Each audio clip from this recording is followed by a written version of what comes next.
Yeah, all night, yeah. Good night to you, Grenada, Carriacou, and Petit Martinique. Once again, it is time for Talking Points. My name is Sheldon Scott. I'll be here with you until the 10 o'clock hour.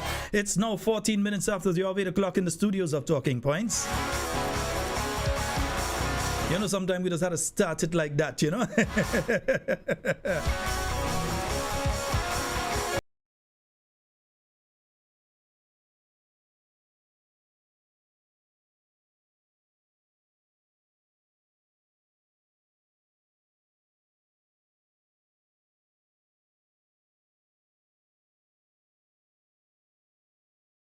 Like button, hit the share button, call a friend to tell a friend and tell a friend that Talking Points is on. Yeah, we got to get into it. Come on, we have a lot to get into. Come on. I ain't seen I hit the magic numbers yet, man. What I'm telling you tonight? Come on. Last 2 nights, we gave the opportunity for you to hear the budget presentations by the various members of the new National Party team led by the Honorable Emlyn Pear. Good night to all of you joining us via the YouTube. See the numbers ticking up here. I see 20, 20 and then a 20 again. Good night to all of you joining us via Facebook.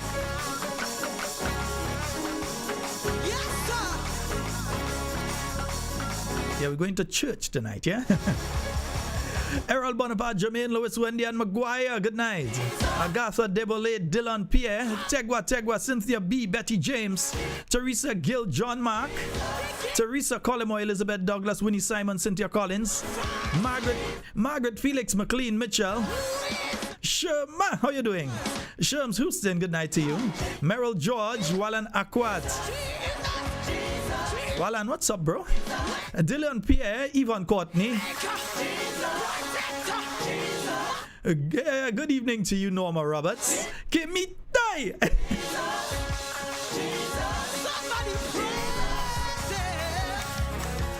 Charmaine Ragbasing, Esther Peters, Carla Walcott, good night. Olive McKeown, Martin Charles, Donna Langdon, Antonito, Ruth Thomas, Enid Decoto. I'm seeing you, Annette Mitchell, all of you under the Facebook. Yeah, we've been having problems with the Facebook lately, but for some reason tonight, as soon as I put it on, whoops. Come on, quick.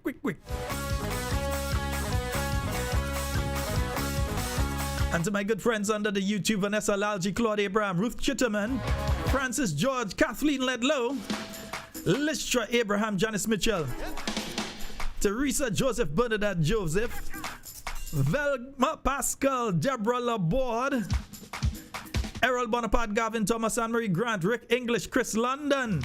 Yeah, remember as Chris says to hit the like button. Jackie Raymond, Agnes Henry, Good Life, yeah.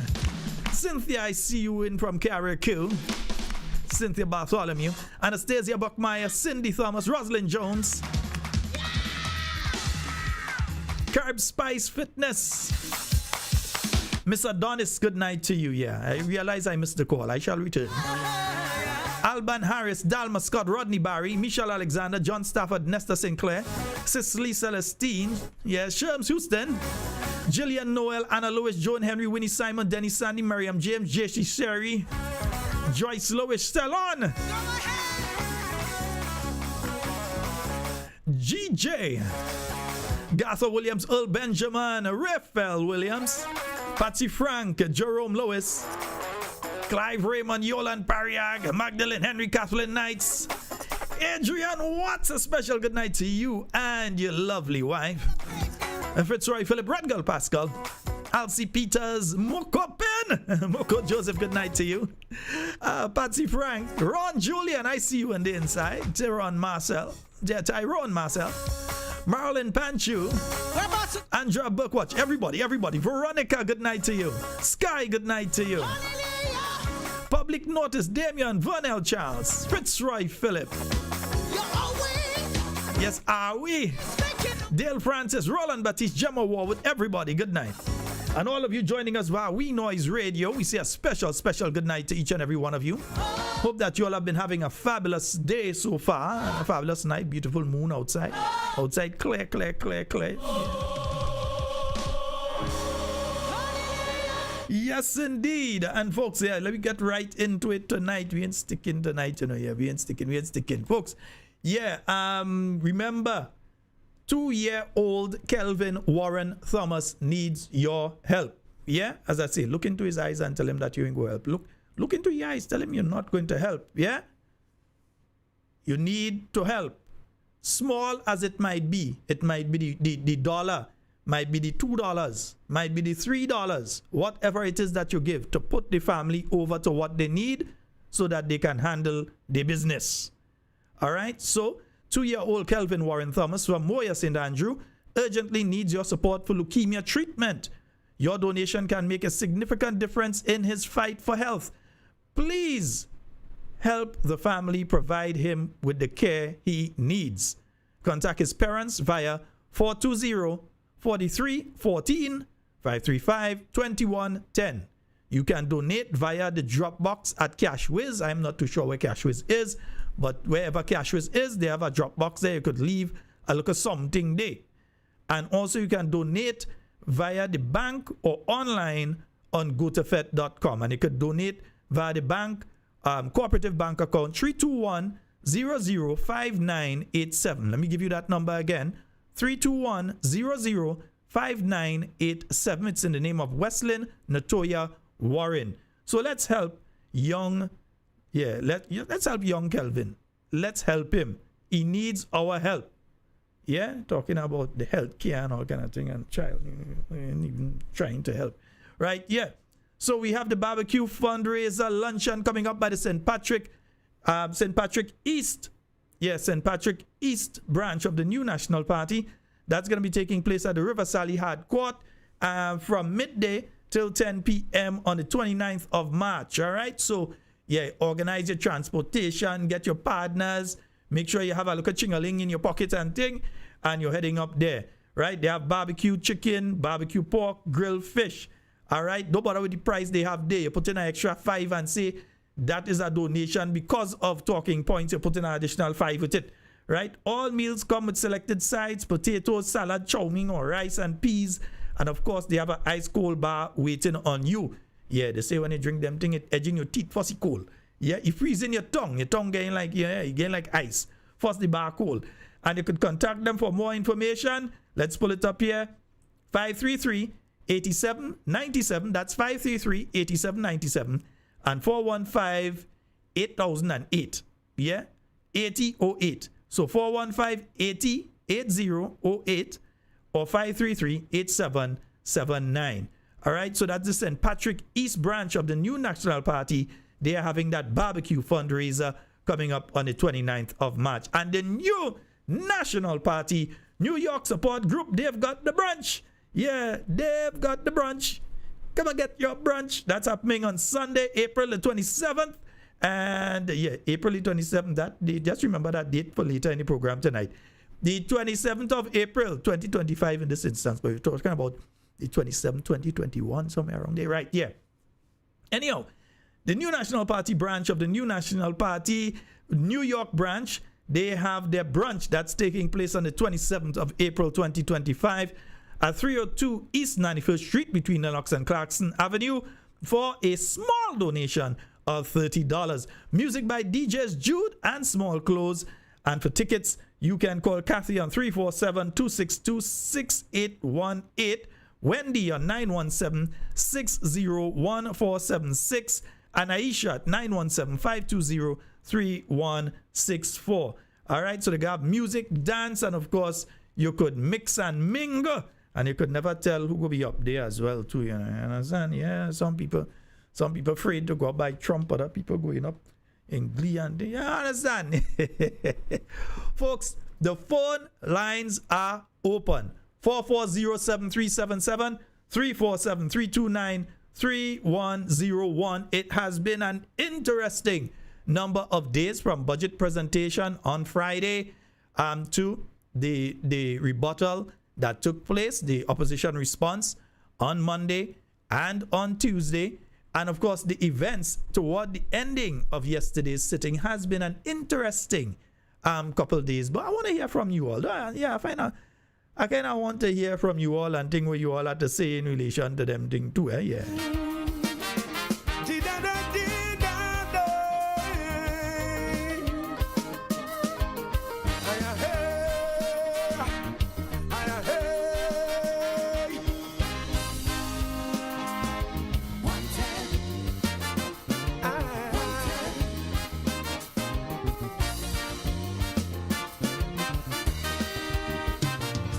Was a time not long ago when it was safe to chastise your government.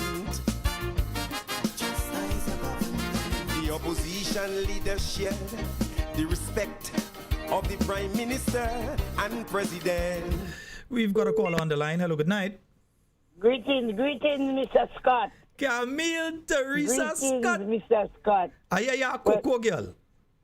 I hear you have cocoa down there. I have some cocoa. I don't have much now because they almost sell out. Well, who they call Shaggy and I tell them cocoa who want to come. Yeah, first come, first serve. I want to say good night first. Good night to Dr. Mitchell. Good night to Miss Pierre and Miss Pierre. And good night to Miss Modest. Oh, God, that lady hot. Sheldon? The hot. She hot. I have the paper, I have the facts there. And she has the paper and she hand waving. Yes, but you know something that these people, something wrong with them with Mr. Cato. Mm-hmm. That Adventist speaker at the house. What? Sheldon, I look at the wrapping up. When Mr. Cornwall, the Minister of Finance, was wrapping up. Mr. Cato call him man and tell him, come to the bench. First time in the whole of the Grenada Carriacou this thing happening in the Parliament. Since in Gary time, I go in and sit down in the house that mash up there by the Catholic Church. I go in the Parliament. What do these people? Mr. Cornwall shocked. If you look at the video, the man shocked. You call him and you tell him what you have to tell him. Then he go back to speak. Then Dick Mitchell as the Prime Minister coming now. And very disrespectful. As if Grenadian stupid. As if Grenadian don't. He was wait. And Dr. Mitchell, good night to you, Chief. Good night. Yes, Dr. Michel, deal with them and let them know, let the speaker know that is not, it's wrong. That never happened for the 40-something years he's serving. He had himself good. He had himself. What was done, Cammy? As someone who spent time in Parliament before, even though I was at the Senate, the rules are the same. It was wrong. That's what I don't like about that. Oh, God. And they had me there. I said, thank you, sir. Thanks. Yeah. And then the opposition leader, she go back and she stop. She speak to them and she let them know where they're going wrong. And next thing I see, she takes you back. I say, girl, go home. Walk out. Go home, girl. Don't take that kind of disrespect. Don't take that disrespect, girl. Don't take that, girl. And she stand up with him. She takes she bag. And she walk out. Next thing I see, Claudius Michel, the father of the house, take him back. He said, well, put me out. And he walk out. And they leave Dummy James and them alone inside it. Dummy James. Dummy James. They leave Dummy James and them there. And they walk out. Then the Michel go saying, let me Modest take she time. And they leave Dummy James and them there inside there. I don't know what they say, what they didn't say. But they did what is right. The man is the Minister of Finance. And he was wrapping up the debate. You understand? Mm-hmm. You call him and you whisper something in his ears as the speaker. What do Keto? What do Keto? You know how long again? It's all right. Grenadians, keep the faith. NNPites, keep the faith. Keep the faith. Don't give up. Don't give up. You hold on. Mm-hmm. Hold on. NNPites, hold on. I would want to say good night to Mr. Watt, to Patty, and her husband Matthew. Good night. Matthew! Good night to me. Now shouting Matthew. Yes. Good night to y'all. Good night to my friend, my family from Grenada living in Busheju. They just come and pick up the cocoa there. Lovely. Janty brother, they just come and pick up the cocoa. Nice. Beautiful, And beautiful. I have, all who listening, I have CMOS. You get a big bag for $20. Anytime all you have money, come and support me. I don't arrest with a man coming and cost me. Every day he passing and cost me. Girlfriend I don't you do the man want. nothing. To help me God, I don't do the man nothing. Girlfriend you want. I don't want a man. If I want a man, I don't want that man. That's how you come. Girlfriend you I want. don't go Listen in here. low, Karin Obama. I don't go in Michelle Obama. I don't go in low, I'm going high. What I do with a man, I enough, man. If I want a man, I don't want a kind of man. Anyhow, hold on and tight. Hold on. Keep the faith and keep praying. The man passing and harass me. Hold on and tight. Don't let that little crowd in bushes you. Frighten all you. And when they try speak out, you're the Grenadian. Anything that is affecting you in this country, speak out. And lead Dummy James. Don't worry about Dummy James and them. Have a good night, everybody, home and abroad. Good night to everybody.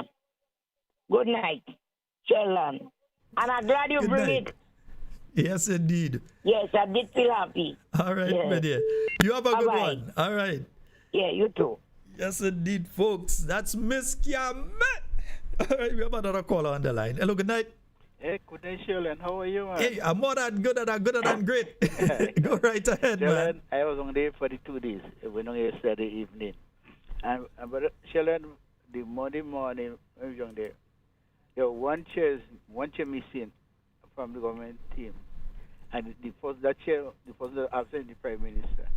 And from there, we sit down there, and when the employee finished speak, and the Prime Minister absent from there. He was missing action. And as a leader, you have the children inside, but they're outside. You want to come and sit down with them to listen what is going on in Parliament. They say he was in the building. Right? Mm-hmm. And Brother Sheldon, what I seen going on in Parliament, that speaker will go in history as the worst speaker that will ever pass in Grenada. A speaker that doing the dirty work of the Prime Minister. It comes now like the Prime Minister in charge of Parliament, right? Because he giving the speaker orders, right? He giving speaker orders what to do or what not to do. So the question asking is he and Colonel speaking? Is he speaking? If you and the person speaking, okay, he is the Minister of Finance. He present the budget. Usually when he present budget, he shall close the budget.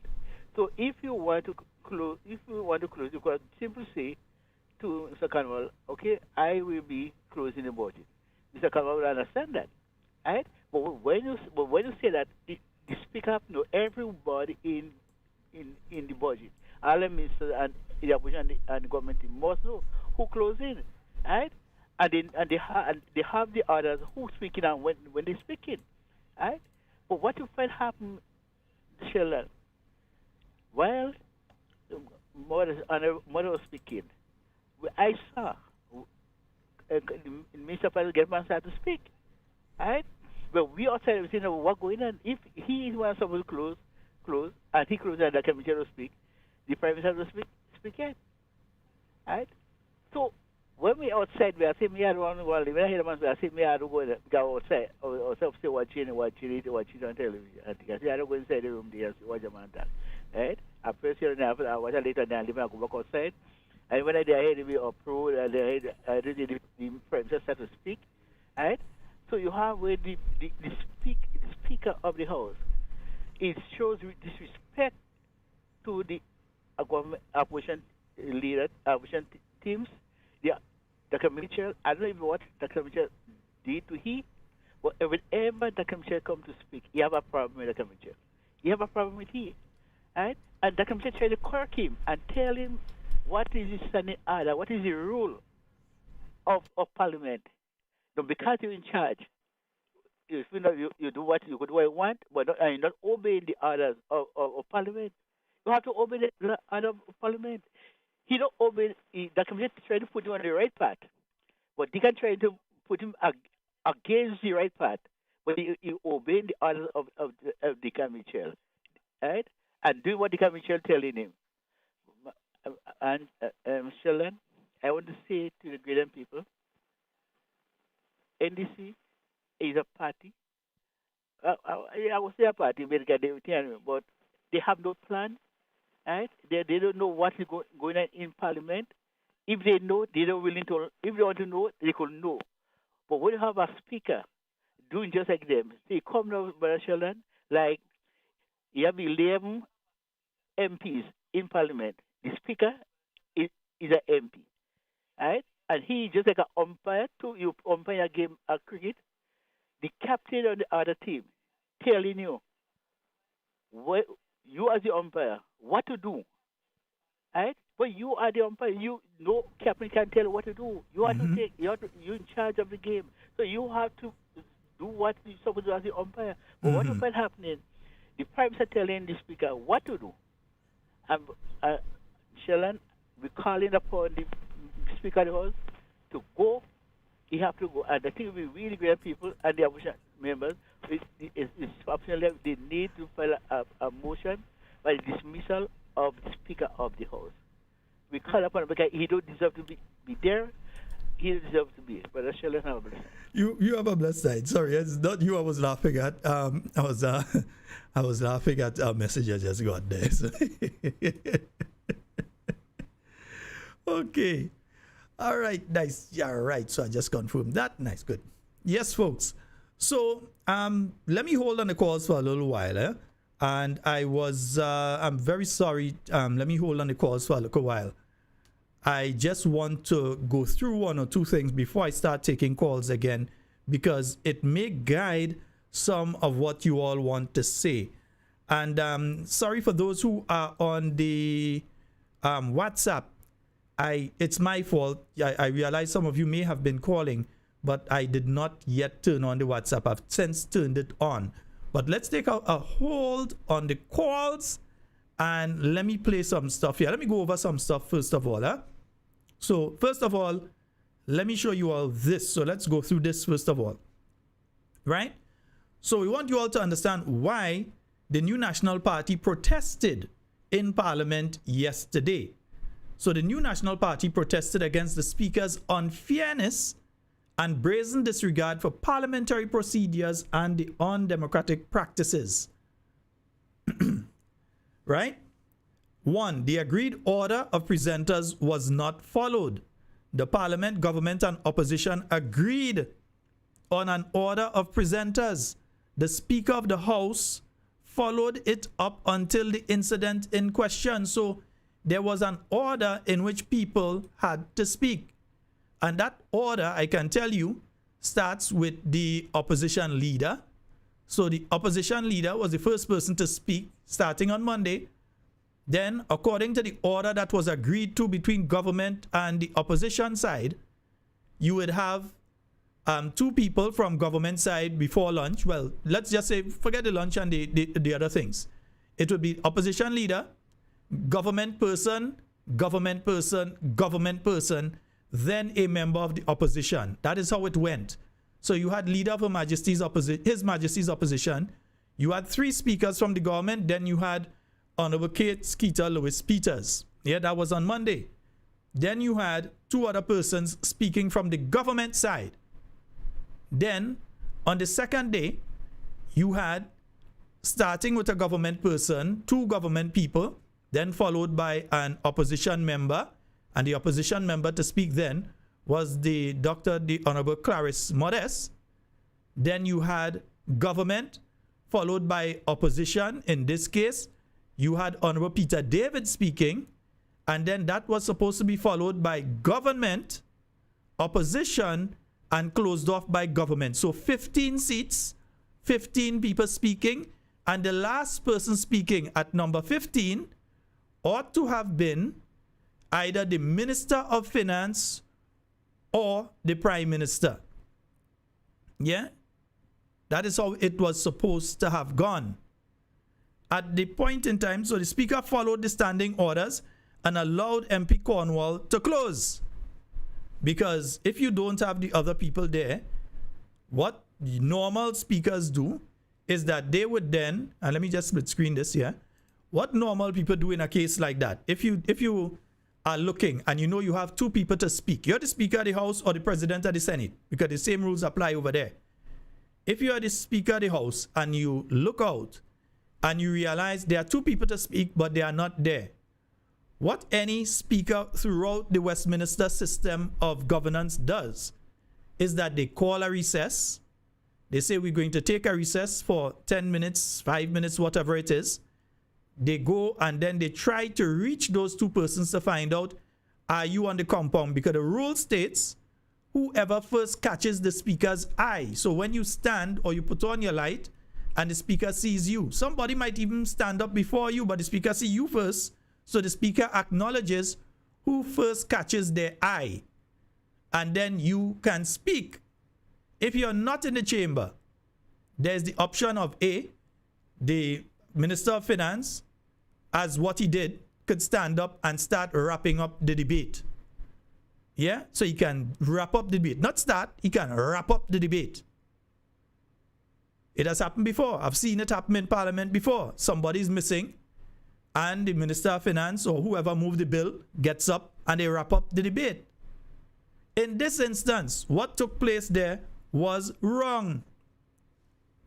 The Minister of Finance was wrapping up the debate, and the Speaker of the House stopped him, and he called him to the only place you don't see that is in court, when the judge called the lawyers to the bench to talk to them. You don't see that there. You either ask for a recess, you talk to them within the hearing of everybody, you talk to the person who you want to speak to, you talk to them in the hearing of everybody, or you call a recess, as in what was eventually done, and you speak to the person in the background. You say, well, okay, I realize that you started whatever, and you discuss with them. But you don't call them to the bench. That is not court. That is Parliament. That is something different. Anyhow, so the Minister of Finance began speaking, but was called to the Speaker's chair mid-speech. He was then allowed to resume speaking. So in other words, he was speaking and he didn't say to him, well, go and I'll call a recess. You let him go and continue speaking.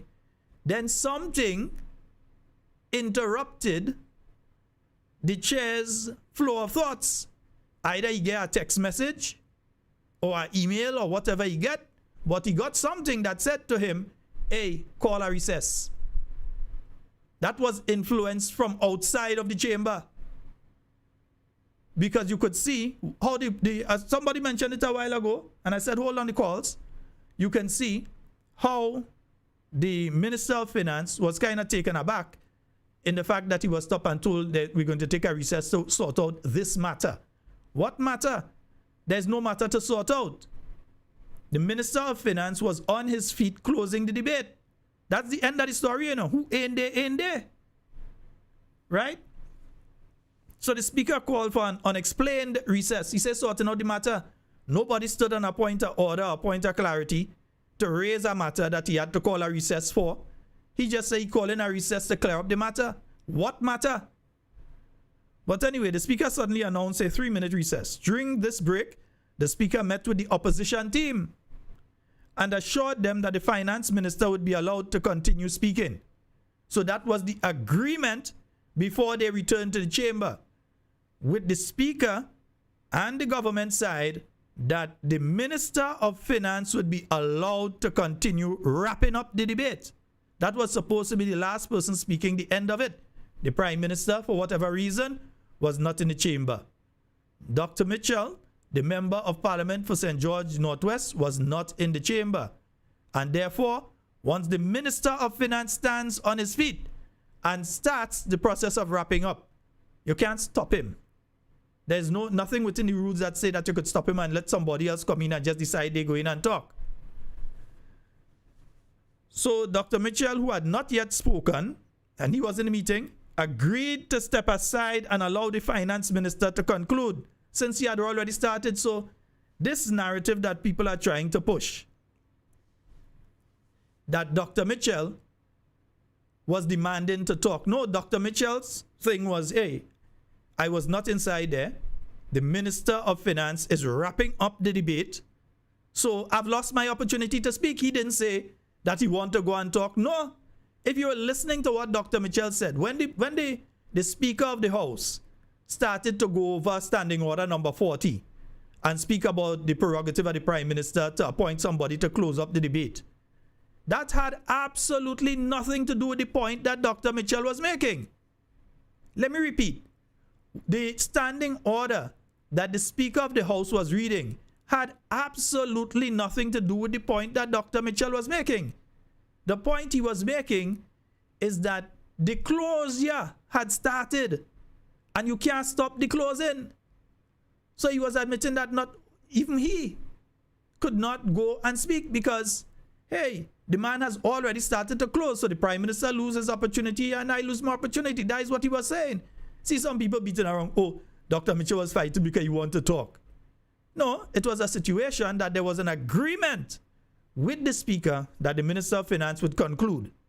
And the Minister of Finance, if you listen to him, when he was speaking before he was stopped, was in the process of concluding the debate. The Prime Minister then illegally took over the role as Speaker because the Prime Minister started to decide not only that he's speaking, but if other people speak, he's speaking twice and all kind of thing. And that goes against what was agreed with the Speaker. And remember, there was an agreement between the government side and the opposition side as to the speaking order. Yeah, there was an agreement. Nice. So when Parliament was resumed, the Prime Minister, who had been absent for most of the debate, the Prime Minister was there, watch. Just pass and go. Pass and go. Just like he does run the country. Pass and go. Yeah? Same way he treats Parliament is the same way he does treat the country. Pass and go. When Parliament resumed, the Prime Minister, who had been absent for most of the debate, ignored MP Cornwall. He stood up and announced that he would close the debate. Now listen. Listen. That is not the agreement that was had between the two sides. Understand.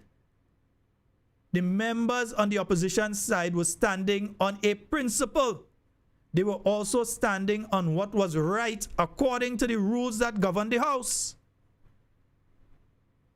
At that stage, both Dr. Mitchell and the Prime Minister had lost their opportunity to speak. They were not there, and the Speaker did what the Speaker should have done is knowing that they were not there, because it's obvious. Where he's sitting, he could clearly see that the Prime Minister is not there, and he could clearly see that Dr. Mitchell was not there. He could clearly see that. So what he had to do at that point in time was take a recess. That is when he had to take the recess. Not after acknowledging, because Honorable Dennis Cornwall could not stand and start speaking unless he was acknowledged by who? The Speaker. He couldn't just stand up and start to talk. He had to be acknowledged by the Speaker to be able to do that. They brought the thing for him to, the man started to talk. No acknowledgement of MP Cornwall, who was already deep into his closing presentation on the debate. This was a direct contradiction of what the Speaker had assured the opposition. Recognizing the strange development, both the leader and former leader of the opposition objected, but the Speaker refused to take appropriate action. The Speaker's bias forced this opposition protest. Yeah. The Speaker's disregarded the agreed process and acted in a manner that was clearly biased in favor of the government. Bias. This has become a growing trend in the Parliament, the opposition viewed as yet another serious breach of parliamentary fairness and left the House of Parliament in protest. The Speaker must remember that in the House of Representatives, every member is equal. The same way you treat a member who has no portfolio and sits on the opposition bench, even if they sit there as a backbencher, you have to treat the same way you have to treat the Prime Minister. You have to treat everybody the same way. NNP stand on this issue. NNP condemns the Speaker's action as an attack on democracy. NNP demands respect for parliamentary rules and impartiality from the Speaker. NNP calls for the Speaker to be removed to restore fairness and integrity to our Parliament. All right? Yeah, so I just wanted to go over that with you all. Yeah, I just wanted to go over that one with you all for you all to get a clear understanding of where the NNP is coming from. And also, let me just play a bit for you all what took place in the Parliament chamber. As I said, I'm going over this bit by bit. I know time is against us, but I'm going over this bit by bit because I want you all to have a clear understanding of what was taking place there. So let me go to the first bit.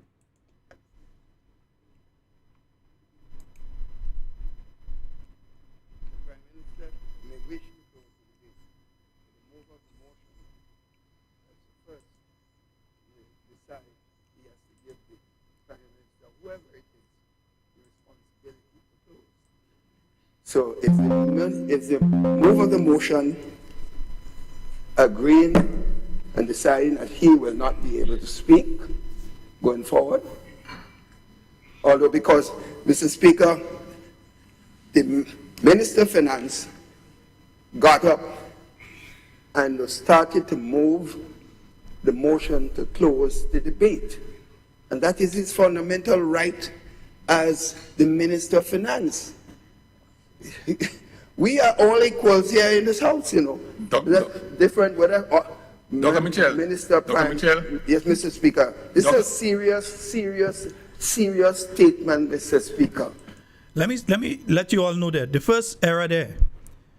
The Speaker at no point in time is supposed to refer to Dr. the Right Honorable Keith Mitchell as Dr. Mitchell. He is rude, he's out of order, and he's breaching parliamentary procedure. He is supposed to refer to him in this context as Member of Parliament for St. George Northwest, not Dr. Mitchell. That's the first thing. But you could tell that his arrogance is getting to him. So he continues repeating Dr. Mitchell, Dr. Mitchell, Dr. Mitchell. It's no. He has to refer to him as Member of Parliament for St. George Northwest. When he's speaking to Honorable Emlyn Pierre, he can say Leader of His Majesty's Opposition, Opposition Leader, or Member of Parliament for St. Andrews Southeast. He could use either or. Generally, they tend to use Leader of His Majesty's Opposition. You can't refer to him as Dr. Mitchell within the chamber. You're out of order and you're rude. But anyway, let's hear the rest. That we need to obey the rules of the House. Dr. Mitchell, Mr. Speaker. the Speaker is on his feet. Yeah, yes, go ahead. Now, let me just read it for the benefit of the House. Right? We're talking about the standing orders. And you will see it's not the minister, it's the Prime Minister who made the decision. I'll read what the standing order says. I'll read it for the hearing of everyone. Mr. No, Dr. Mitchell, the Speaker is on the floor. Let me do what I said I'm doing. Well, Mr. Speaker, you're getting mad with me. No, I'm getting mad with you. Yeah, well, you vote. I'm on the floor. Mr. Speaker. Dr. Mitchell, obey let the me rules. read. Again, with the Dr. Mitchell. Who is Dr. Mitchell?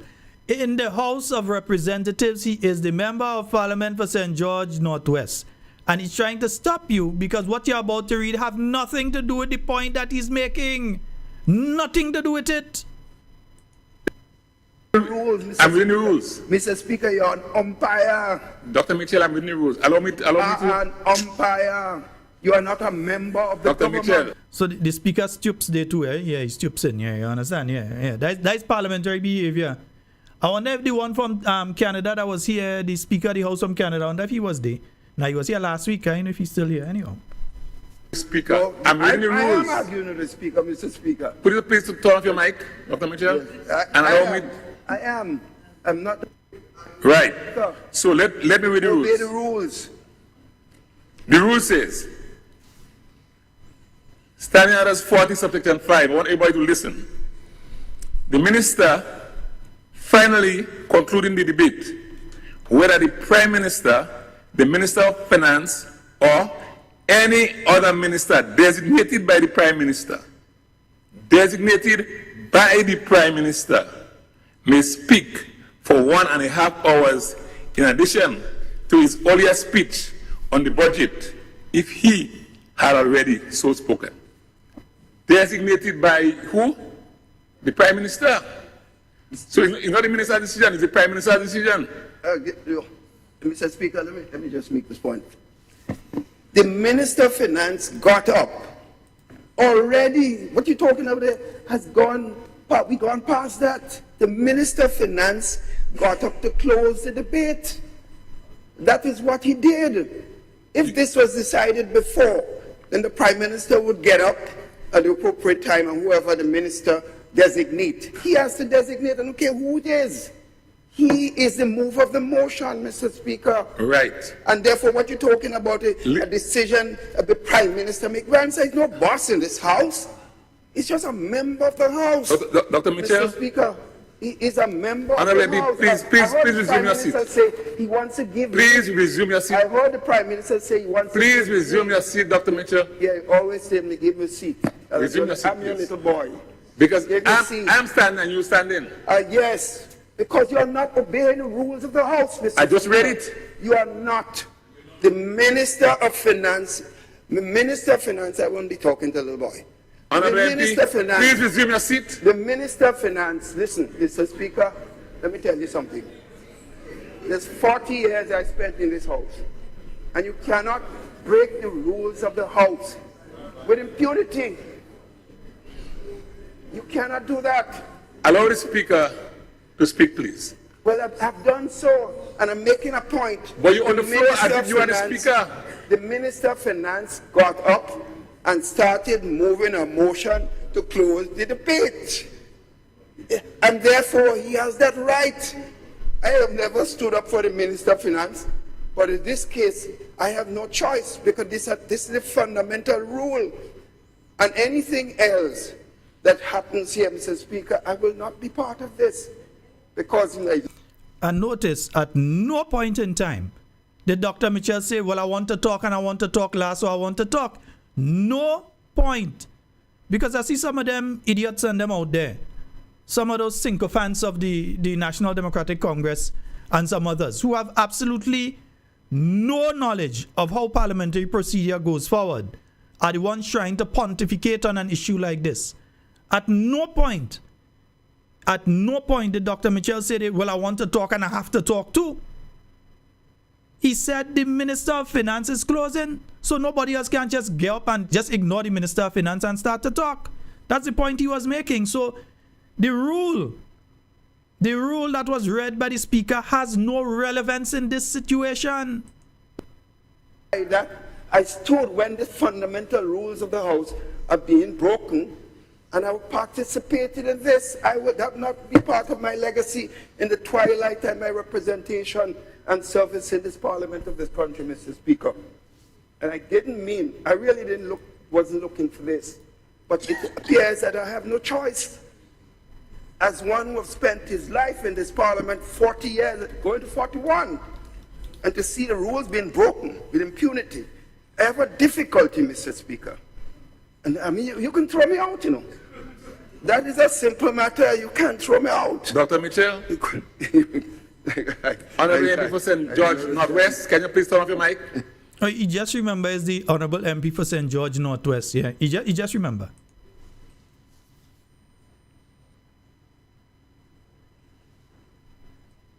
Wow. Honorable Prime Minister, you please proceed. Thank you, Mr. Speaker. Just hold on, Honorable Prime Minister. Honorable Leader of the Opposition. Thank you, Mr. Speaker. Mr. Speaker, I'm rising now on a matter of principle. No. And in relation to... No, it's what either for clarity or So I'm rising on a matter or a point of order. of The clarity, rules are Mr. clear. Speaker. Mr. Speaker, my concern is that one member of this House started closing the debate. Mr. Speaker, for some reason, you were notified of a change. Mr. Speaker, you called the member to you. You spoke to the member. The member returned to his seat and continued closing the debate. Mr. Speaker, obviously, you had additional instructions. And so you stopped the member. You paused the debate of the member, the contribution, the closing of the member. You came to the back, Mr. Speaker. You engaged with us, Mr. Speaker. And then you came back and you allow another member of this House to start closing again. Mr. Speaker, it would be impossible to sit and to partake of this. Mr. Speaker, I've heard it. If we want to leave, leave. That's not a point. No, Mr. no. Speaker, the point is Honorable that leader of the we sat opposition. and we started listening the closure of the debate. And it appears that you had other instructions. You are repeating yourself. You made the Thank point. you. Please take a seat. Right, Honorable Prime Minister, please continue. Thank you, Mr. Speaker.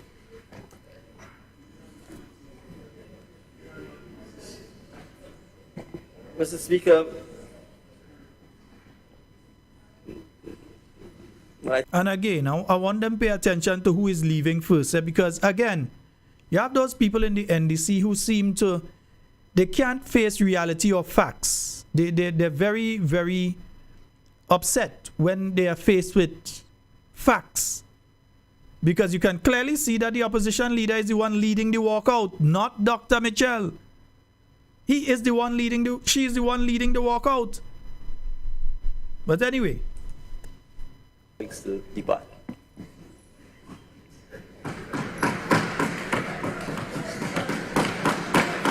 And watch the behavior of Ron Redhead here. Let's look at the behavior. That's parliamentary behavior. That dunce. Watch it.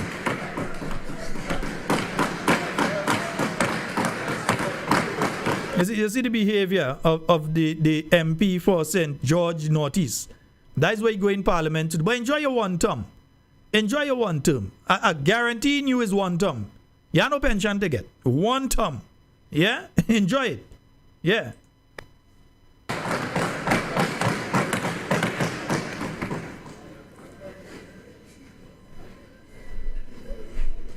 And that is the sort of thing that has been happening. Yeah, that is what the new national... You expect the NNP to sit there and continue to allow this kind of behavior to take place. And the rules to be... No, you have an agreement with the speaker. The agreement with the speaker said that, hey, you would just... Dr. Mitchell wouldn't talk. Nobody else would talk. You allow the Minister of Finance to continue his wrapping up of the debate. If people want to speak elsewhere, otherwise, that's up to them. But the Member of Parliament for St. George Northwest and the Member of Parliament for St. David, both of them were not in the chamber. The wrap-up started, and as happens in any country that has Westminster-style democracy, they are allowed to continue and finish the debate. In fact, it happened, if I remember correctly, in St. Lucia, either last year or year before. It happened in St. Lucia, where the wrap-up started, I think, at a point in time that one of the members were out or something like that. It happened. So this is not something that there is not precedent to show what it is you need to be doing. But again, the speaker seems to have had other instructions. Yeah, he seems to have had other instructions. You know, that seems to be what happened there. But you know what? As I say, I hold in on the calls because I want to play these and then I will start to take the calls after. So I see the internet, I see the WhatsApp line going off, local line, overseas line. We will come to them in a little while. I am not ignoring you, but I want to play some stuff first before we get to that. Yeah, before we come back to you all. Yeah, I want to play some stuff. You know, because sometimes You have to understand where people's behavior comes from. So let's go back to the, remember I tell you the 27th of April will be important? Let's go back to the 27th of April, 2021, to the point on GBN. Let me see who was there. That is who Leo Cato, chairman, NDC, St. Andrew Northeast Branch. Okay, Leo Cato. I think the name sounds familiar. Let's hear what you have to say. A lot of people have said, but so many things are happening here and nobody is speaking, right? Because the young as well as the not so young feel intimidated, right? And based on where you work, or if you're an adult, like a housewife, a mother in the home, and your son or daughter has a certain employment someplace, you don't want to speak because they might terminate the employment of your son or daughter. So what about speaking in Parliament? Yeah, freedom to speak there. Yeah. You have this pressure that is being brought to bear on the Grenadian citizen. Instead of us encouraging them to speak, of course, you can't be disrespectful. You make your point in a proper way, and people listen to you. There is an attempt, it seems, to suppress that, right? So who's suppressing it now? Because the parliament of the country is where everybody's supposed to be able to speak. The people who are in there are representing thousands of people, every one of them, on both sides, and they should be able to speak. So who is suppressing people speaking now, Mr. Cato? Remember this, 27th of April, 2001. That is you talking there. Make your point in a proper way, and people listen to you. There is an attempt, it seems, to suppress that, right? So instead of listening to constructive criticism, we don't want any criticism at all. But how do also that was you yesterday, you know. You didn't want constructive criticism, which was telling you that what you were doing was wrong. That what you were doing was in breach of the rules. You didn't want to hear that. Yeah? No, yeah, go ahead. How do we improve? It is by listening to the criticism, we can see the gaps. We can see the shortfall. But you don't listen to no criticism. Up to now, we don't even hear about you in relation to the investigation that should be taking place in relation to people taping people thing. Yeah, we ain't hear nothing about that yet.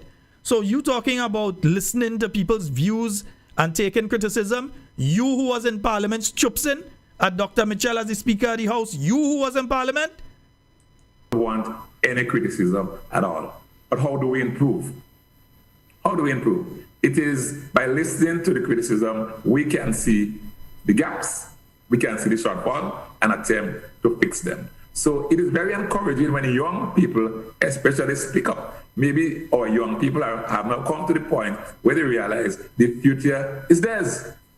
And the way things have been going, they can see the way forward. So they must now speak up. And nothing is wrong with this. I don't see any government discouraging this, right? We should encourage people to speak up. We formed what is called the Youth Parliament. You was encouraging people to speak up, or you was telling people, turn off your mic. Turn off your mic. And only leave the man religion alone, please. The man religion has absolutely nothing to do with this. So people, please, leave the man, stop mentioning the man's religion. That has nothing to do with it. Yeah? Because that might be my religion too. So careful. Yeah. We formed what is called the Youth Parliament, didn't we? And people go in Parliament, Youth Parliament, and debate. They're speaking up. So we should allow... But they were speaking up in Youth Parliament. What about the real Parliament right now with you as the Speaker? Anyhow. People to voice their concern. You know, say about the things that they don't like, that disturb them, that they think should be addressed. After all, at the end of the day, we all have to live here. And if we don't like what is happening around us, and we don't say anything with respect to getting it fixed, how do we expect them to be fixed?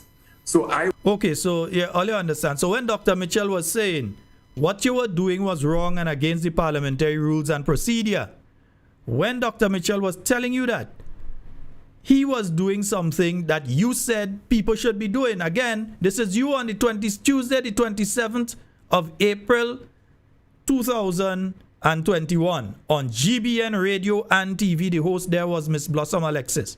I saying where you say it. Because some of them like to say a lie, and this ain't no AI. This is he talking about freedom of expression and talking. Where else in the country is the biggest forum for freedom of expression and speaking and giving your point of view in relation to something. But instead, what you told Dr. Mitchell, take off your mic and sit down. Yeah? That's what you were talking about? But all this hypocrite, man. The party encourage all our young people who are speaking up, right? You have a voice for those who are voiceless, right?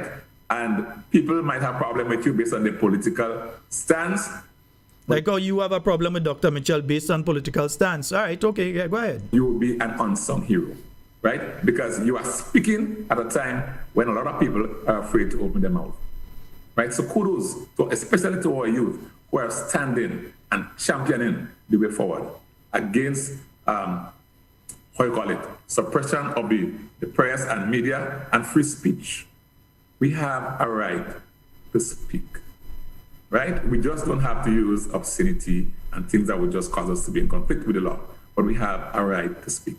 And listen, even if an individual Oh, so we have a right to speak? No, you take away Dr. Mitchell's right to speak yesterday.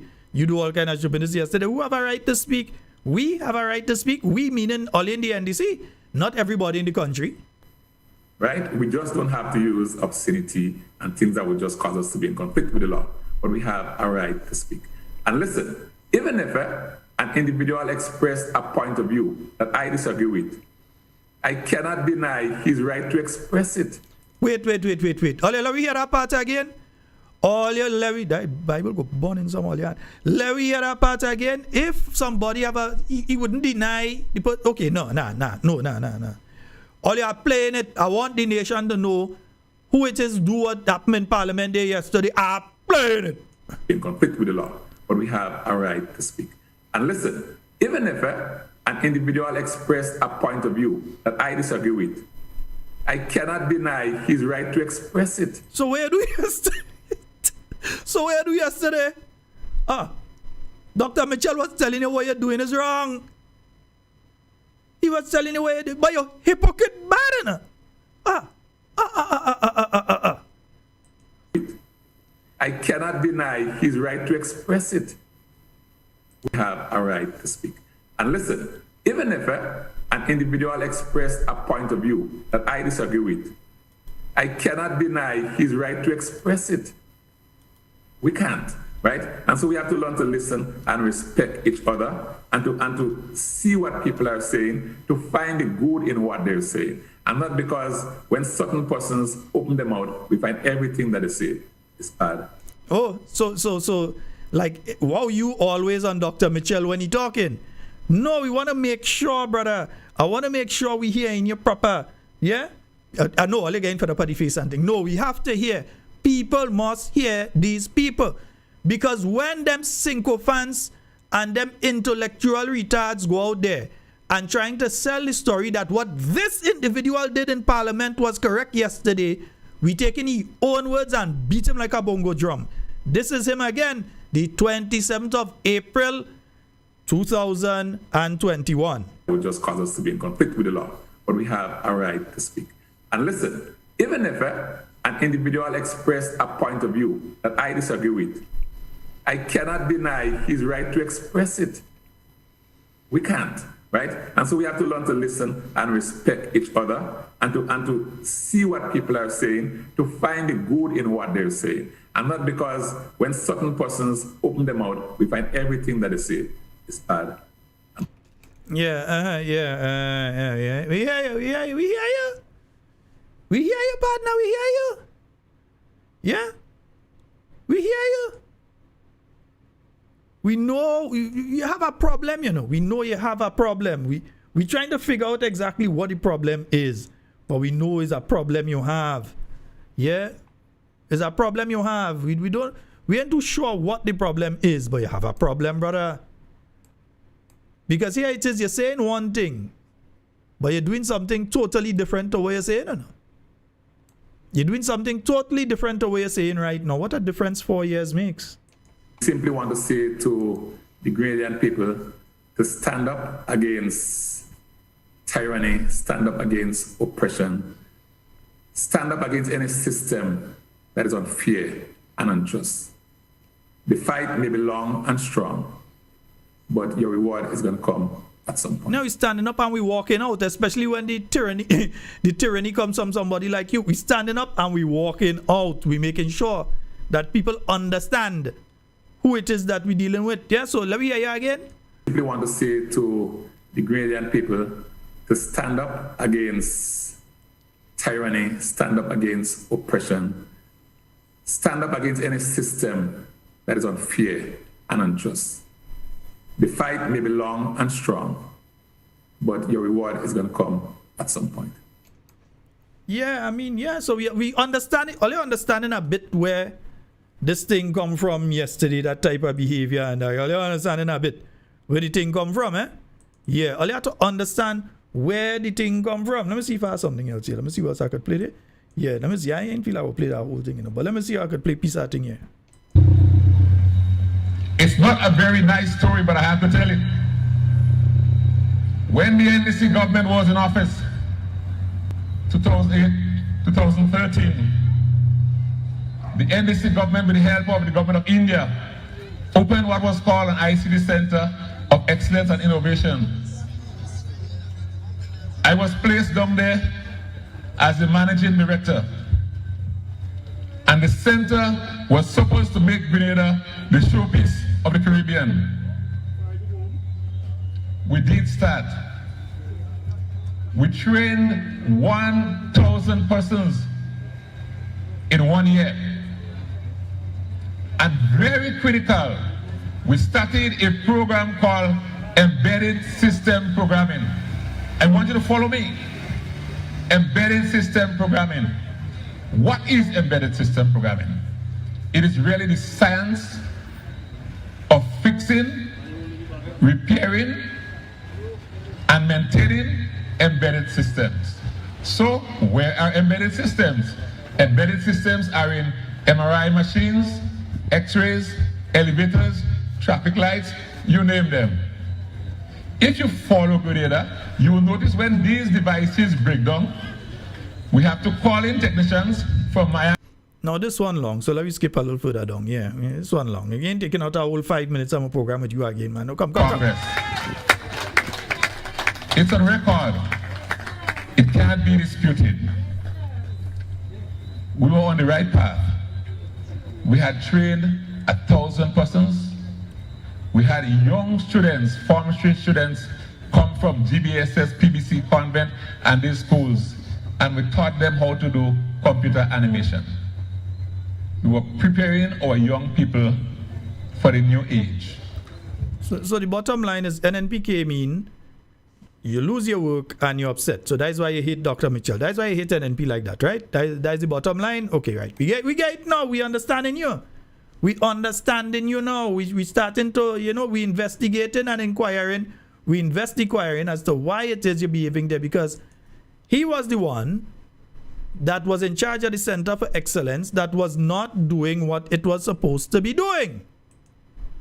That is why what ended up taking place with the Center of Excellence took place, because it was not doing what it was mandated to be doing at that point in time. Yeah, they like to change story and all kind of things. We had one of them I deal with in a while ago, lying blatantly in relation to, I don't know, them men and them say, lie almost. Let me see if we hear him again. Let me hear what he had to say in this one. So one of the things that the NDC will do very seriously is to revisit the Princess Alice Hospital. We have to do it. This is big parish. We must do it. Princess Alice, to my mind, has become just a surgery or a medical station. Because if you go in any place that is run by a single nurse sometime, and you can't find a doctor, I'm not sure that place is qualified to be called a hospital. We want to ensure that when people in big parish especially are sick, they can go to Maribor and be taken care of in a proper way. We take the health and welfare of our people very seriously. And so Princess Alice would come very high on our agenda. Yeah, he had a lot to say about healthcare and all kind of thing. Yeah, you had a lot to say about it. Wait, the next one there? Yeah, you had a lot to say about healthcare, and you say, I'm taking the calls after I finish. Now, let me hear the man what he was saying on healthcare under the during the time of the New National Party, the accusations he was making. Let me hear him. Let me hear the man had to say. The government has made several attempts. There was this national health insurance issue that was flying around. Then it went quiet. We're not sure what is happening. But the fact that people find themselves in health facility and centers and are struggling to pay for the service, right? And if you can't buy the medication, you're likely to die or suffer. Find themselves in health facility and centers and are struggling to pay for the service, right? And if you can't buy the medication, you're likely to die or suffer. People find themselves in health facility and centers and are struggling to pay for the service, right? And if you can't buy the medication, you're likely to die or suffer. Yeah, Mr. Keto, that is you. Yeah. I ain't hear you talking to people within your party in relation to that sort of issue right now and what is taking place and so on. Right, Mr. Keto, I don't hear you. I don't hear you right now talking out on them kind of issue and thing there. I mean, listen, when Chester Humphrey was president of the Senate, according to the issue and thing, he used to take your time from the podium. He used to talk on it. Yeah, so you're afraid to talk on thing or what? Me afraid to fire you? It's got hit. That is fundamentally the work of the speaker. Ensure that he or she adjudicates, right? Fairly, impassioned. You adjudicating fairly and impartially? So you know the job of the speaker because that when he was being sworn in. So you know what is the job of the speaker? Let me hear you. That is fundamentally the work of the speaker. Ensure that he or she adjudicates, right? Fairly, impassionately, but ensuring that the best interest of the nation is served. And when I was asked to do it, I feel honored to be called. And hence the reason I'm here today, having taken the oath and now trying to get my head around the business of the work of the Speaker of the House. Yeah, just to go and so you know you're supposed to be impartial. You know that. That's you talking. You know all of that, right? But yet still you behave in the way that Dr. Michelle, turn off your mic. Dr. Michelle, turn off your mic. Dr. Michelle, sit down. Yeah, that's you. Now start a song like Tuesday. That's the same individual. Same individual. I'll check the code calls now. 440. Yeah, that is him. That's the dude. 440-737-734-7329-3101. Those are the numbers for you to call and get onto the inside of tonight's program. Yeah, I'm taking the call on them now, man. Send them call on them through. I'm taking them now. Yeah. Look at call now. Yeah, that's the same individual. You were first introduced to the nation as caretaker for St. Andrew Northeast for the NDC. Now you are the chairman with no mention of caretakership.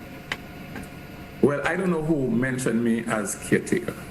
The people up Northeast have not chosen a caretaker. I was elected by the people to serve as the chairman, to take care of the Northeast constituency until a caretaker/candidate is found. At no point in time was I ever referred to as a caretaker. Maybe somebody mistakenly did that. Is this something that you can consider, or is it possible as chairman and transition to caretaker? Yes, it's possible. I think Mr. Michael Church walked that road, if I'm not mistaken. Chairman, caretaker, candidate, MP. And is it something you've given thought to? I'm asking because there are people who, there are 2 comments on 3. So, man, you really wanted to go and run against Kate, but the amount Alex did again.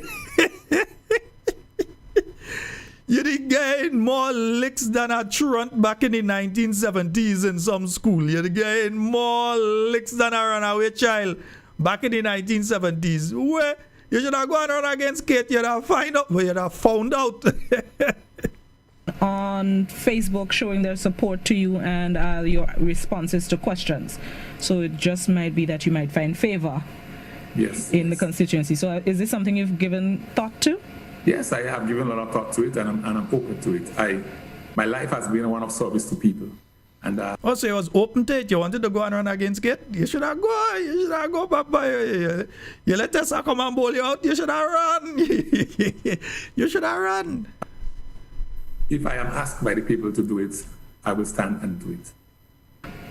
Appreciate that very much. Thank you so much, Mr. Cato, for being our guest. Just a careful, man. Next thing the man come and bowl you out. Yeah, we have a caller. Let's go to the phone line. Hello, good night. Hello, good night. Good night, my brother. Hey, how you doing? Good, good. Hey, you know what is the most outstanding thing in that debate? Well, we had a couple of points. But number one, the best dressed woman of the year. Outstanding.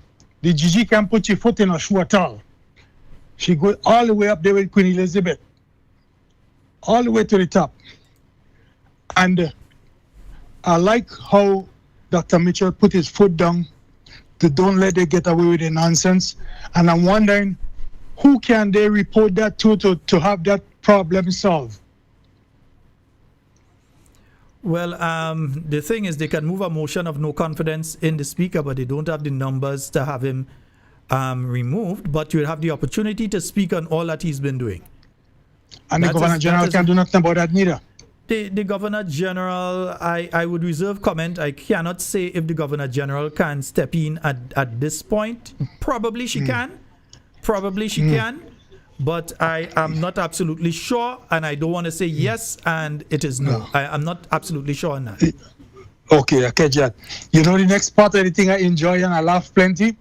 The comedy show that went on after with the speaker that, what they call him? Chotai, the one that Chotai always on the back? Yeah, Daddy Take man. him out. Daddy Take him man. out. Daddy man style. So. Take him out. That was the comedy show. I enjoyed that part. But I mean to say, we got to do better than that. We got to do better than that in Grenada. Grenada is not like before in 1962 or wherever, 1950 something, where the Masanto was just there, you know. Mm-hmm. Now we have WWW. And he's talking about how people in Africa didn't know about Grenada because of him. The joke he making, he do nothing better than that. He just behaved. I wouldn't like to say it, you know, because according to senior from Southern Subject, I don't want to say it, you know, but I'll say it. The Prime Minister behaved like a table woman. Always confusion, want to have the last word to say. He never can hear something and keep his mouth shut. Well, and thinking that what he's saying will make it right. Let me just say this, What took place there was totally orchestrated. The Prime Minister stayed out of the chamber because the Prime Minister wanted to have the last word in the chamber. Yeah? And the thing is that in his plan to have the last word in the chamber, apparently he did not confirm what should take place with his team, because if I know that the Prime Minister wants to have the last word as the Minister of Finance, I wouldn't get up to try and wrap up the budget. You should let them know that. I would tell the leader of government's business, who is Teleswad, I would say, can you stand and ask for a recess? And during the recess, you go and you check the speaker and you say, hey, the Prime Minister ain't get to talk yet, and so we can't wrap up the debate. Let's take tea. Let's take a debate. Let's take a time off. That's what they needed to do. It was not done. These people do not understand the proper procedure in the House. In fact, let me don't say that. They understand it, but they don't care. Because these are people who do not care about institutions and rules. They believe in bulldoze rules, bulldoze institutions, and do what they want to do, how they feel to do, when they feel to do. Wait, he should take a page out of Fannie Willis book. You see, when they had the hearing with her, she did in the back and she monitored what going on inside, and before they called she named, she ran out and she was in the courtroom. So he should have been there on the floor. All right, my brother. Yeah. You have a good one. I hope I hope we change quick. People could see and open their eyes, and not they lock themselves in, but open their eyes and see what is happening. If they want to go down the drain, well, we got to stand aside and according to Kami, let it take it in the skin. But we need Grenada to float. We need to get back on top. All right, my brother. Thank you so very much. Okay, have a great night. All right. Okay. 440-7377-347-329-3101. Those are the numbers for you to get on the inside. And we've got another call online. Hello, good night. Hello. Hey, good night, Sheldon. Good night. Hey, good night to you. Go right ahead. You're live. Maybe. Yeah, trying to find out something. What exactly could be done? Like I heard the opposition was saying that they are doing something that they have to get rid of this man from the job that he's doing because he's not competent. Mm-hmm. What exactly could be done about that? One, and the Prime Minister himself, what he is doing, don't you think that he also knows that what he's doing is against the law of the House? They know very well. They know what they are doing is wrong, and they just decide that they're in power, they have the numbers, and they're going to go ahead and do it. They don't care about anybody else.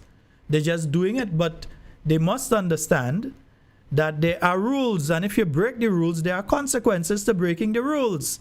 And if the speaker continues to constantly break the rules, there has to be a mechanism to enforce the rules in the House. Yeah, it has to be. You either change the rules, or you enforce the rules, but you can't be breaking them. And the speaker himself, we know he came in with a bias because we know where he came from. But him trying to impose the bias in the way that he's doing it right now, just shows the type of individual. It says a lot about him as a person. That he could have been saying all that he was saying, that we played there, all that he was saying back in the days, and you hear him now with what he was doing in the House. And remember, this was not the first time that he behaved in that manner and got on like that. This was not the first time that he went ahead and was breaking the rules of the House. It's not the first time. This has become a pattern of behavior. Yeah. But I'm seeing a big opportunist. That man is an opportunist. There's no doubt about that. And I've seen some people that is very, very shameless. They have no conscience. And I would go so far as to say, many people who are supporting NDC, I mean, everybody have a right to support somebody who they like. But many of them who are doing this don't really understand, to me, like they don't quite understand something that the Prime Minister Deacon Mitchell have said about 2 Sundays back when in Busheju. And if anybody have any kind of sense, this is something that always plays on my mind.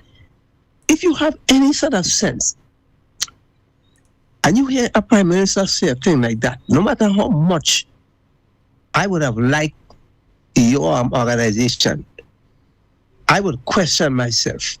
And I would wonder if I should associate with you. But what I'm seeing is that many of them, after that, are still coming out in full support and saying that, okay, in the days of NNP, I mean, they're not saying it in words, but in the action, in the days of NNP, what was wrong, and all they know, it is right. So it means that right and wrong turn topsy-turvy. Mr. Tillman Thomas is a guy who is saying that openly. Like I said, not in words, but by action. He's saying that when NNP is in power, those things that they did as far as the NDC thought was very wrong. Now this party is doing those things, 100 times worse. And it is right. So what is wrong? What is going on? How come right come wrong and wrong come right? Something is very, very wrong. And if we continue this way in this country, I'm sorry for us. We are not going to go any way forward.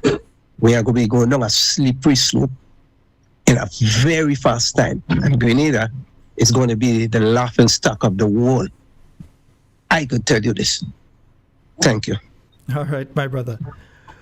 440-7377-347-329-3101, and we've got a call online. Hello, good night.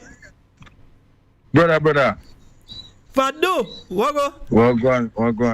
There. Sometimes I just want to call in them shows and I just feel like I take away from the topic, Well, stay on topic. Go ahead, man. Yeah. I don't want to go too far off topic. It's still dealing with the budget and all that. Yeah, and let me just say this. Let me just say this before. Let me just say this before you go further. Now, go I'm ahead. dealing with this tonight, but don't think that we will not be dealing in depth with the budget itself, because this has taken away from the budget itself, and there's a lot to speak about with the budget. So, all orchestrated. Just making sure that people know that don't one mistake past them. We come in heavy on it. This was designed. It's all orchestrated. Yeah. Most so based on the way it was pulled off, and certain things that was said definitely raise some eyebrows, you know. Mr. Man from the Saudi, yeah, on the something, yeah. I don't know if anybody paid attention to it, but all those houses that was put in the presentation in the budget, in the budget debate, I think it could be like maybe, I don't know if you have access to it, like maybe 32854. Yeah, I think I time stamped it like that. None of those houses have the concrete frames now from. So you mean it's a different set? The build back better houses. We said like the concrete frame with the board in the middle. None of those houses on the screen on the display have that from. I want people to go back and pay attention to that.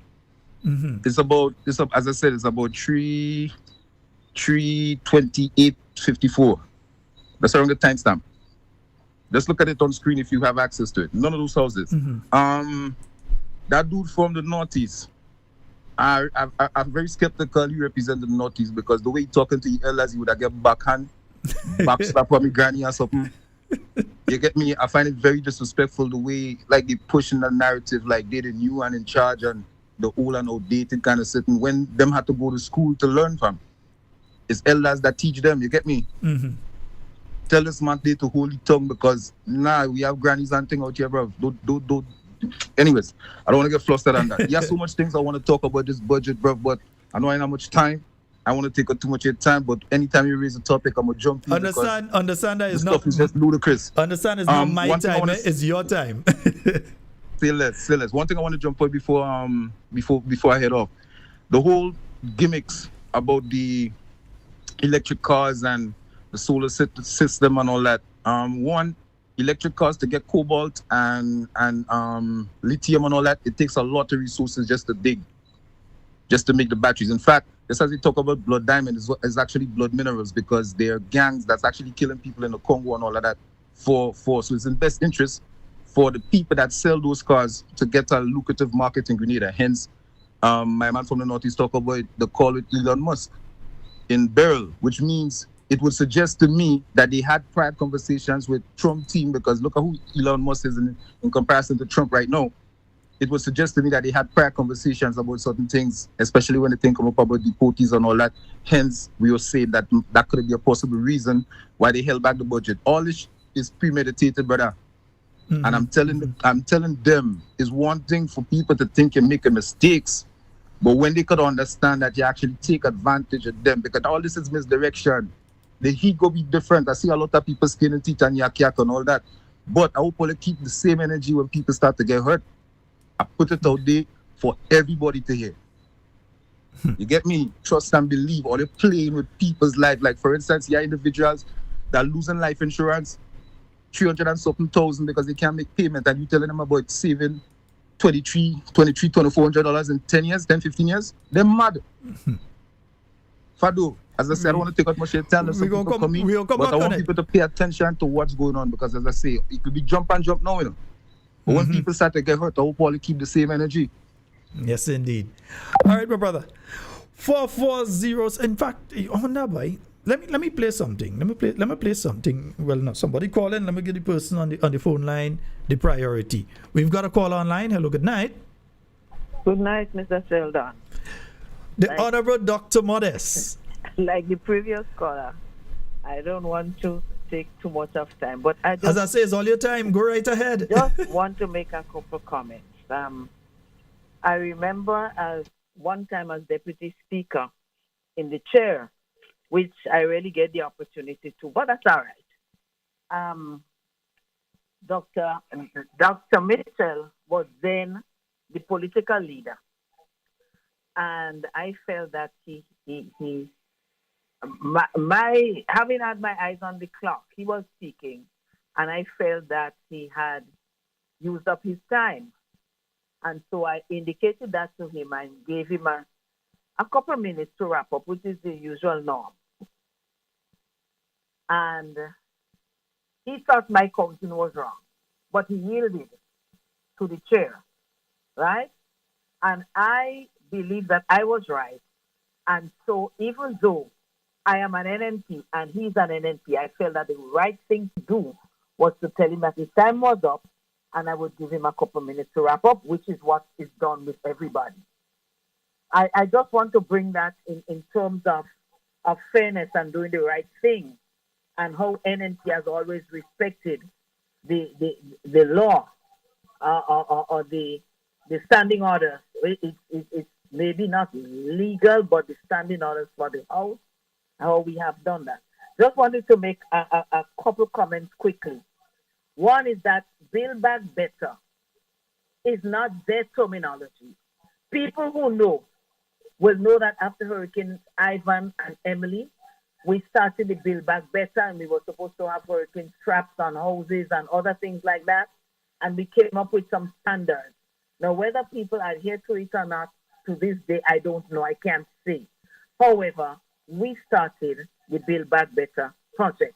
And there's a project 500, which was promised during the campaign, that said every year they'll be building 500 houses.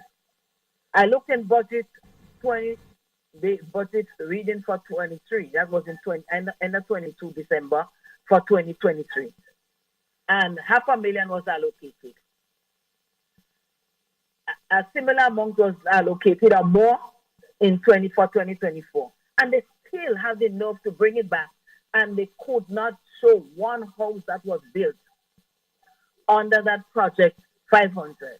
Instead of that, the Minister for Finance had the gall to say that they're in the process of building some houses now in where you have the in St. Andrews.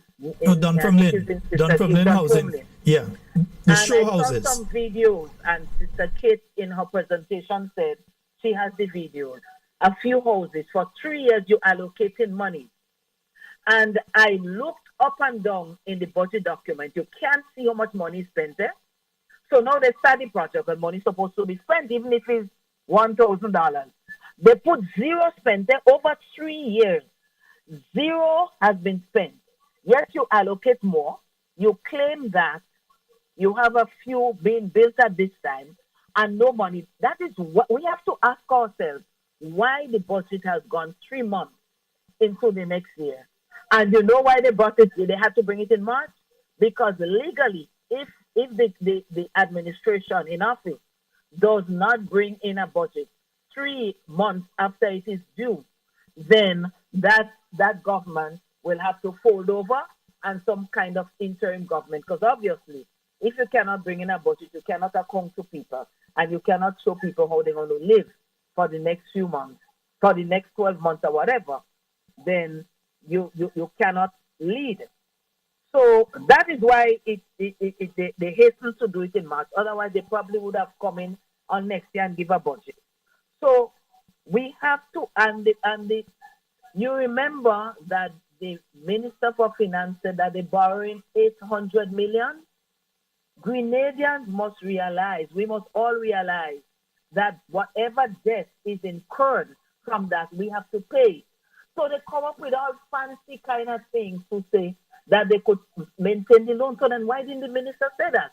And then they brought a motion for $800 million or $700 and something million for a loan.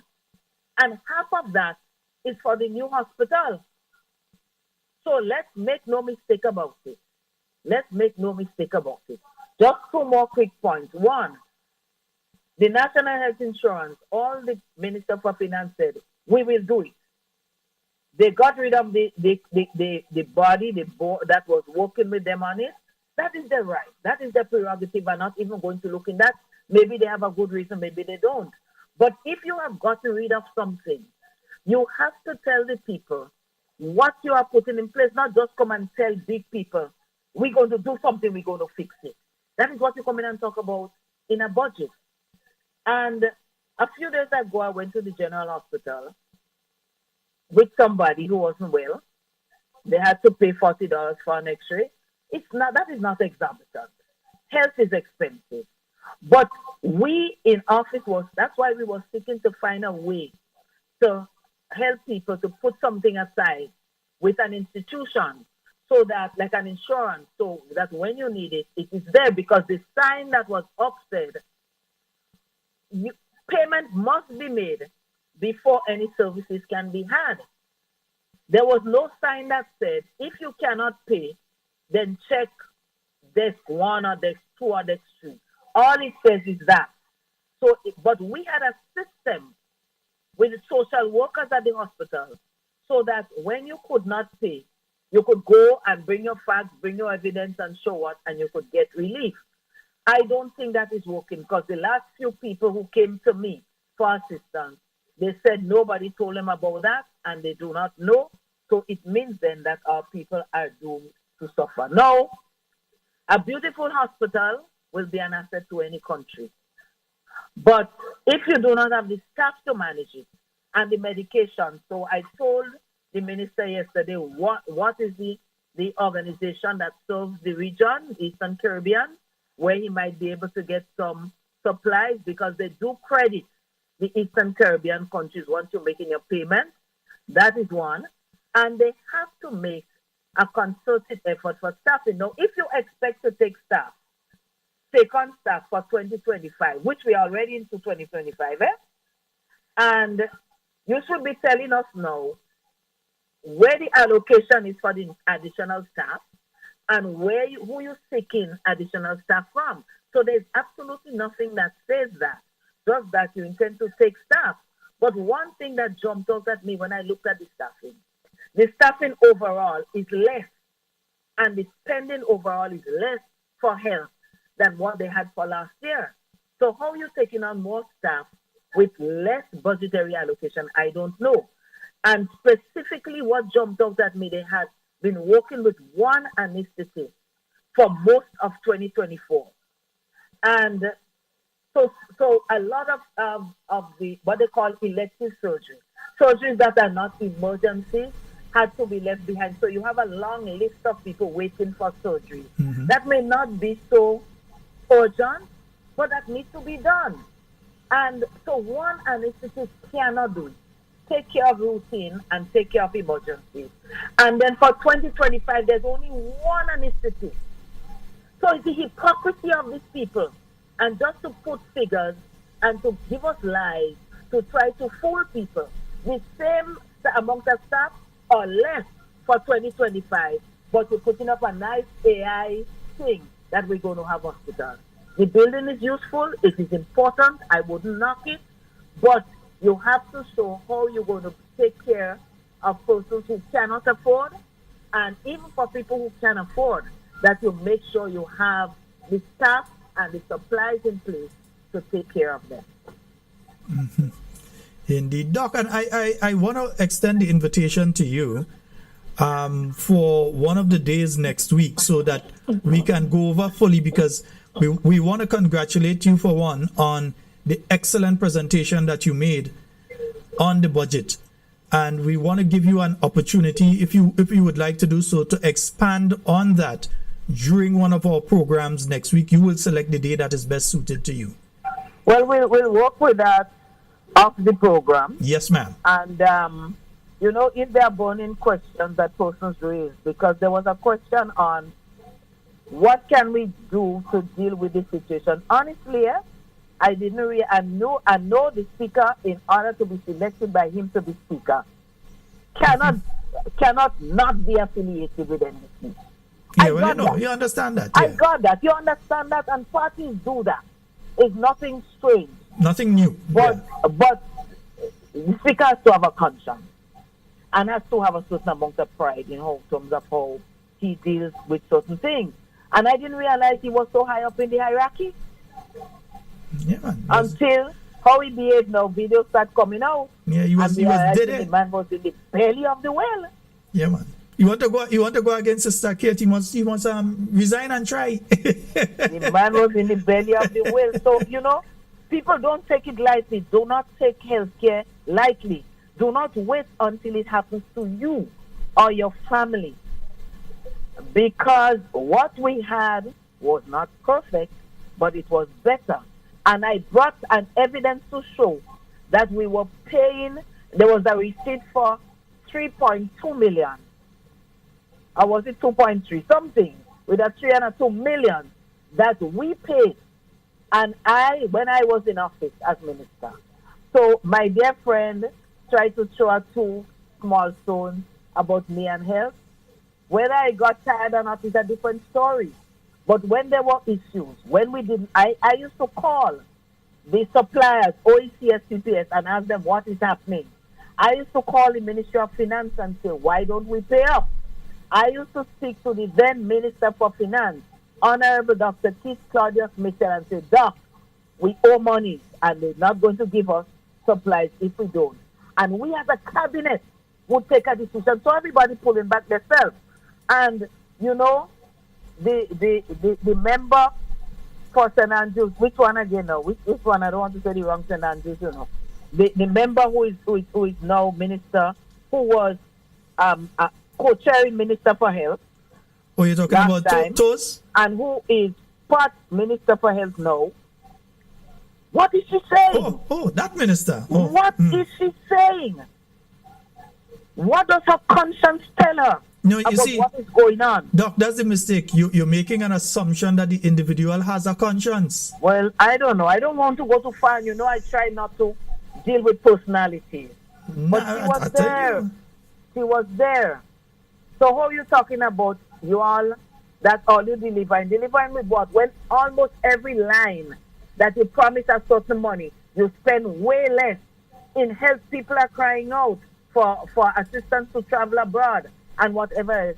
And you spend less than you allocate. In our time, we would have spent more.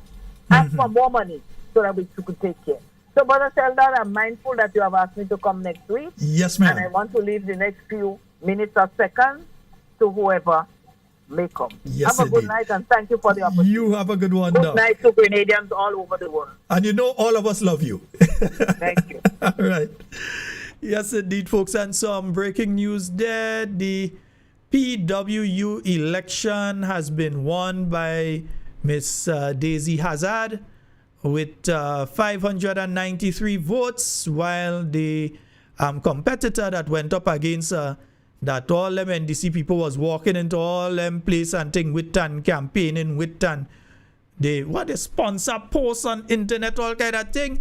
Yeah, they get 507, but Daisy get 593. So Daisy Hazard is the new President General of the Public Workers Union. And that's all I have to say on that. Me have nothing more to say on that. Wait, before I run out of time, let me play something here for all you. Let me play a quick something here for all you and thing here. Let me play a quick something. Yeah, go play this, huh? Yeah.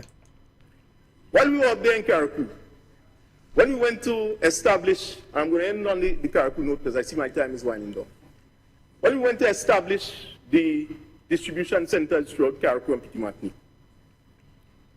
to my great surprise, I saw the former Prime Minister driving around, about 4 men in a car, only watching and sightseeing. While I do jogging boxes, he makes sure he stopped to say, hey, what are you doing up here? My response to him was simple. You know what to do? Take that vehicle and go and get some people and bring them back to help us. That's what we wanted from you all. Mr. Speaker, I reached out. Folks, let me tell you something here. Ron Redhead, you lie. I was in the vehicle. I was the one that reached out to Dr. Mitchell and say a word to you up to now because he didn't even see you.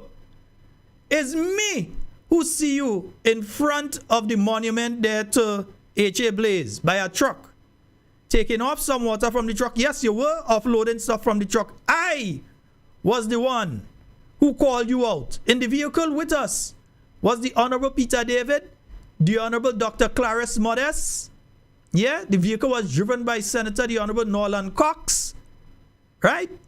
We were the people inside there, Dr. Mitchell, the Honorable Peter David, the Honorable Dr. Clarice Modest. I'm trying to remember, I think there was one other person that was with us there and I was there. It was not a situation that Dr. Mitchell tell you anything. All you saw one Dr. Mitchell that you're lying. I was the one that called you. And be careful because remember I just videotape everything and I was taking pictures that day. I was the one that called you.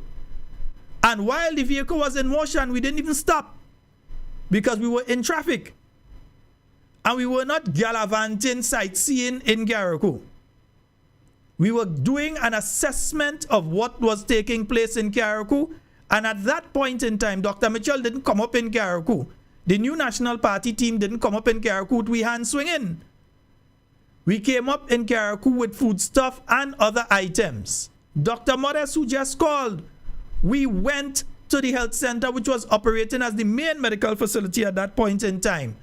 And Dr. Modest dropped off supplies there. Go and ask the nurses and the doctors there. We dropped off food stuff in Carriacou, so he wasn't passing up there and sightseeing. You're damn lie. And Dr. Mitchell had nothing to say to you. He was on the other side of the vehicle. I who called you. And you shouted, well, what? Come out and give me a hand now. And we were on our way back down to Harveyville to go on the boat and leave. So don't come with this kind of convoluted lie. Don't come with them stupidness. I, Sheldon Scott, was the one that called you, not Dr. Mitchell. Dr. Mitchell didn't even see you. When I said, Dr. Mitchell, look around, you know. He said, oh, he that there? He didn't even see you. Because you and the robber look the same. So he couldn't make out that it was you that day. I mean, I don't make glasses, I gotta see. But you and the robber was looking the same. So he couldn't make out the difference between you and the robber. But don't do that. I don't like it. Stop lying. You're too young for that stupidness. The man never had anything to say to you. I was the one that called you. Why you need to go in the parliament or the house and place a lie like that in the Hansard? This is a record that 200, 300 years from now, the children of this country, will go back and find this lie in the record. That is a lie. That is why I put it on my record right now, that you, Ron Redhead, the MP for St. George, Northeast, that way there, well, not for long. Just now you're going. Enjoy your little bit of time that you have remaining because you're going. Enjoy your one thumb. In fact, take the one thumb and suck it because you're a baby. So enjoy it because it's you're going. You lie. Listen, I just was looking for the pictures. That's why I was kind of back and forth because I was looking for the pictures to prove what I'm saying. We brought up food stuff, etc. We went around to assess. There's a difference between sightseeing and assessing. We went around and assessed the situation to understand what took place and to speak to the residents of Carriacou so that when Dr. Mitchell and Honorable David and Honorable Clarice Modest came and go in Parliament and Honorable Cox go in Parliament and they speak on something, that they were speaking from a position of having been there and having seen. Because all it does lie so bad, as you just proved, all it does lie so bad that you couldn't take all your word for nothing. We had to go and see for ourselves. Run your lie. And it's that. I'm using all your word. You lie. But then we know where you get the lying thing from, you know. We know where you get the lying thing from. Because like all you have a lying master class. Don't worry, I have no time running out. I'm playing more things still. Don't run. Don't go. Where you going? Steady. I'm playing more thing. Yeah, don't worry, I'll go reach home. To the regularization process. And I just want to emphasize the numbers again because you see, when people want to make mischief, they're going around and saying, you say a stroke a pen, you can regularize everybody, you stroke a pen, regularize everybody. I never said that. Regularize everybody, you stroke a pen, regularize everybody. I never said that. Around and saying, you say a stroke a pen, you can regularize everybody, you stroke a pen, regularize everybody. I never said that. You say a stroke a pen, you can regularize everybody, you stroke a pen, regularize everybody. I never said that. Oh, you never said that? Okay, all right. Now, let me see. You never said that, right, Mr. Prime Minister? Okay, let me see. All right. They don't qualify, what happens to them? They remain on contract work. So what has to be addressed is the fact that the government has to end. Let me see. Use the one that let me see. We want to make sure, because this is the Heartbeat program of the 6th of February. There was the day before independence in the year 2022. Yeah, there was you understand? Yeah, we want to hear. Let me hear you. School feeding program, that job is required indefinitely. There is no reason to put a cook on a contract work. Right. And remember, when you put her on contract work, she has no pension. She has no chance of getting health insurance. She has no chance of buying life insurance because the incomes are very low. Yep. Right. And if you go to buy these things, they will say to you, well, we have no guarantee that you will have a job 6 months from now or 12 months from now. And so no one wants to deal with you from a financial perspective when you're in that position. Right. And I'm saying the job of the citizens, of the government, is to fight for its citizens, to protect its citizens, to encourage its citizens to be independent, not dependent, not vulnerable. So that is the challenge we face. And I'm saying it is solvable by the stroke of a pen. Yep. And let me make this further point. That is the challenge we face. And I'm saying it is solvable by the stroke of a pen. Yep. So that is the challenge we face. And I'm saying it is solvable by the stroke of a pen. So that is the challenge we face. And I'm saying it is solvable by the stroke of a pen. Yep. No, so you didn't say it. Okay, that may be AI. Yeah? Heartbeat program, the 6th of February 2022. Go back in your own files and check it, and all you could delete it now, because download everything all you have. All you could go back and delete it right now. Say it's AI. I'm saying it is solvable by the stroke of a pen. Yep. And let me make this further point. It is actually illegal. The Employment Act clearly says that you cannot put someone on a fixed term contract, meaning these short term contracts, when the position they are filling is an indefinite one. Like all the people all you put on those short term contracts, right? What going on in MIT? What going on in creative industry thing all you have? All those people on contract. People on contract working with the creative industry thing that they have and operating from home. They still don't have an office up to this day. They still don't have an office. They're working from home. Yeah? Yeah, should I be President Trump? All you have to come out and work now. And you ain't saying nothing about it. It is solvable. Yeah. By the stroke of a pen. Yep. Yeah, so that is the challenge we face. And I'm saying it is solvable by the stroke of a pen. Stop lie. Right? Yeah. Stop it. All you too lie. Yeah? All you lie-simos. Stop lie. Or you just lie too much. Yeah? Anyway, folks, watch out that time. You see, after 10 now I have to go.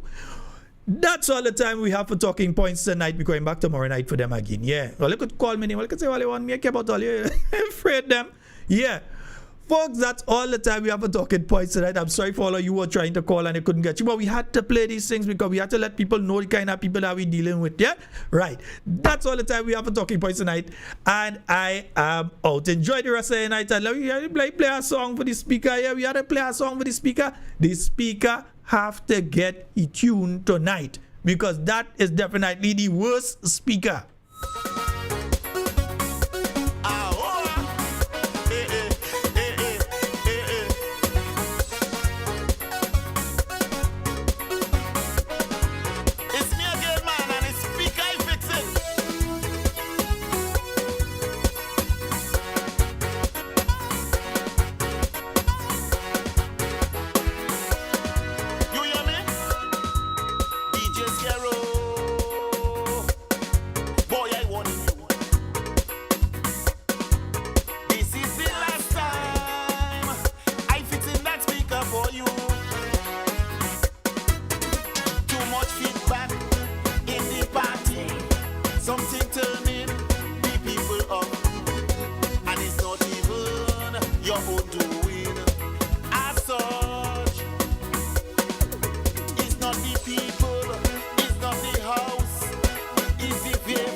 That old speaker, it have a crack. That VS speaker, rock staying out. Throw that speaker out, make it all shit mouth. Listen to the song they singing. The worst speaker, the worst speaker, the worst speaker ever in this house. Say, hey, hey. 2011, you don't know. Speaker, I fix it, boy. Kalai, Wago. What about Adam? Meanwhile, Daryl and Simo. And Yellow of Club DVD. More fire.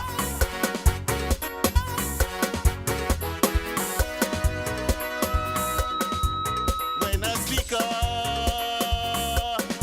don't have no balance, it's like a fountain bar, bridging ignorance. Take a speaker, plenty bottom, no meats and no tops. The recipe for any party to flop. You can't mix it, you can't fix it, you can't take it to any dance. It's a nuisance, it is bad for the ambience. Is that old speaker that causing that? That same speaker, it is a fact. That old speaker, it have a crack. They say that bass speaker, rock at attack. No people walking out, people staying out. Throw that speaker out, make it hard.